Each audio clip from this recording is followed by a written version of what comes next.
नमस्कार। संस्कृत हिंदी ज्ञान तरंग चैनल में आप सबका स्वागत है। आज हम कक्षा 8 का बिलस्य वाणिना कदापि में श्रुता ये पढ़ेंगे। बिलस्य वाणिना कदापि में श्रुता, मेरे द्वारा कदापि श्रुता, कभी भी नहीं सुनी गई, ना श्रुता, नहीं सुनी क्या, बिल की वाणी कि गुफा की वाणी मेरे द्वारा कभी भी नहीं सुनी गई, कि गुफा भी बोलती है या कुछ है। ठीक है, तो देखते हैं लेसन। ये जैसे लिखा हुआ है, ये विष्णु पंचतंत्र से है और इसके लेखक विष्णु शर्मा है। ठीक है, तो स्टार्ट करते हैं। कस्मिश्चित वने खर नखर नाम सिंहा प्रतिवस्ति स्म। कस्मिश्चित वने, किसी वन में, खर नखर नाम का शेर प्रतिवस्ति स्म, निवास करता था। सा कदाचित, वह कभी, किसी समय, इतस्ततः, इधर उधर, परिभ्रमण करता हुआ, घूमता हुआ, शुद्धार्थ ना किंचित अपि आहारम प्राप्तवान, भूख से व्याकुल उसे कुछ भी आहार भोजन ना प्राप्तवान, नहीं मिला। ततः, इसके बाद, सूर्यास्त के समय एका महती गुह्यः दृष्ट्वा स अचिंत्यत। जब सूर्य डूब रहा था तो सूर्यास्त के समय उसे एक बड़ी गुफा देख करके उसने सोचा, नूनम एतस्याम गुह्याम रात्रौ को अपि जीवा गच्छति, निश्चय ही इस गुफा में रात को कोई भी जीव आता है। तत्र अत्रैव, इसलिए यही, निगूढ़ो छिप कर, इम्पोर्टेंट है ये, निगूढ़ो भूतवा छिप करके तिष्ठामि, ठहरता हूँ। एतस्मिन् इसी बीच गुहाया स्वामी दधिपूछा नामक श्रृंगाला समागच्छता। इसी बीच गुफा का स्वामी दधिपूछ नाम का श्रृंगाल आया। श्रृंगाल अर्थात गीदड़ आया। सा च यावत् पश्यति तावत् सिंह पद्धति गुह्याम प्रविष्टता दृश्यते न च बहिरागता।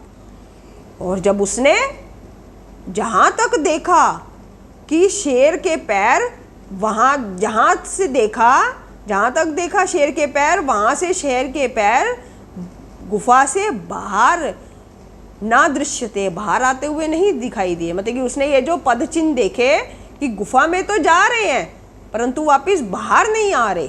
ठीक है, तो उसने यावत पश्यति, जहाँ तक उसने देखा, पद चिन्ह सिंह के पद को देखा, तब वहाँ तक उसे गुफा के बाहर दिखाई नहीं दे रहे थे। मतलब कि गुफा में प्रविष्ट होते, अप्रविष्टा दृश्यते, गुफा में प्रविष्ट होते दिखाई दे रहे थे। नाचा बही आगता, ना बाहर आते हुए ना नहीं दिखाई दे रहे थे। श्रृंगाल अचिंत्य, श्रृंगाल ने सोचा, गीदड़ ने सोचा, अहो विनष्टो अस्मि, अरे ये तो विनिष्ट है, विनाश है।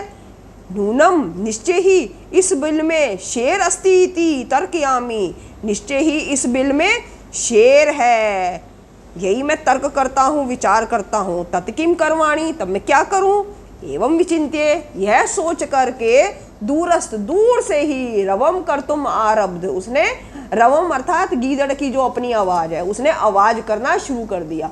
भो बिल, हे बिल, हे गुफा, किम ना स्मरसि, क्या तुम्हें याद नहीं है, यन्मया तवया सह सम्यक कृतो अस्ति, कि मेरे साथ तुम्हारा क्या समय में समझौता किया है, कि मेरे द्वारा तुम्हारे साथ समझौता किया है, कि यद अहम, जब मैं भयात प्रत्यागमिष्यामि, बाहर से वापस आऊँगा, तब तुम माम आकार्यसि, तब तुम मेरे को आवाज़ लगाओगी, बुलाओगी। यदि त्वम माम ना आहाव्यसि, यदि तुम मुझे नहीं बुलाती, तरही तो अहम द्वितीय बिलम यास्यामि, तो मैं दूसरे बिल में, दूसरे गुफा में जाता हूँ। अथित श्रुत्वा, इस प्रकार ऐसा सुन करके शेर ने सोचा, नूनम एषा गुहा स्वामीन सदा सम आह्वानम करोति।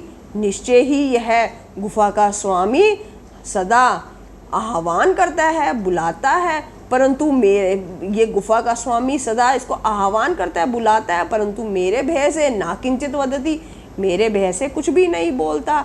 अथवा साधुमिदम उच्यते, अथवा साधु ठीक ही कहा गया है। भय त्रस्त भयसन त्रस्त मनसाम हस्तपाद पाद आदि का क्रिया प्रवंते ना वाणी चा वेपुथ चा अधिको भवेत। कि भय से त्रस्त, डर से डरे, भय से डरे हुए कि जो मन भय से जो त्रस्त मन वाला जो होता है उसकी हाथ और पैर की क्रियाएं ना प्रवंते, ठीक से वो काम नहीं करती, और वाणी वेपुत, और वाणी भी उनकी ठीक से नहीं काम करती। ठीक है, दोबारा देखेंगे। भय त्रस्त मनसा हस्तपाद आदि का क्रिया, डर से त्रस्त मन वाले के हाथ और पैर आदि की जो क्रियाएं हैं वो ठीक से ना प्रवर्ते, ठीक से काम नहीं करती हैं।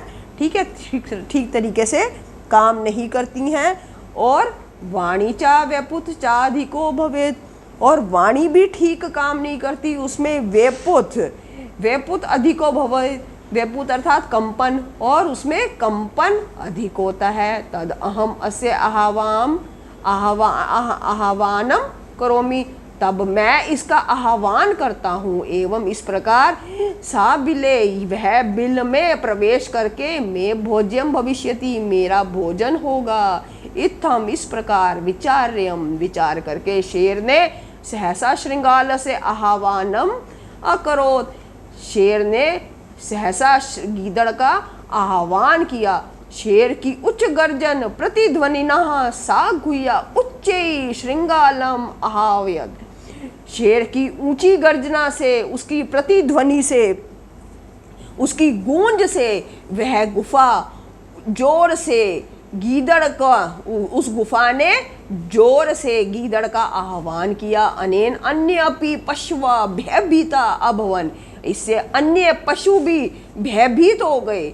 श्रृंगालो अपि तथा दूरम पाल्यमान, और जो श्रृंगाल था, गीदड़ था, गीदड़ भी वहां से दूर भागा। ठीक है, इमम अपठत, और वो दूर भागते हुए उसने श्लोक पढ़ा, अनागतम या कुरुते सा शोभते सा शोच्यते यो ना करोत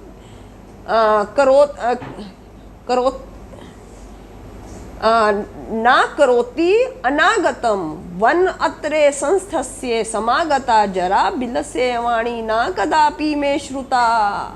कहता है अनागतम, आने वाले कल का जो मनुष्य, जो आने वाले कल का कुरुते, जो मनुष्य आने वाले कल का उपाय करता है, कुरुते अर्थात निराकरण करता है, समाधान करता है, सा शोभते, वही शोभित होता है, वही संसार में शोभा पाता है।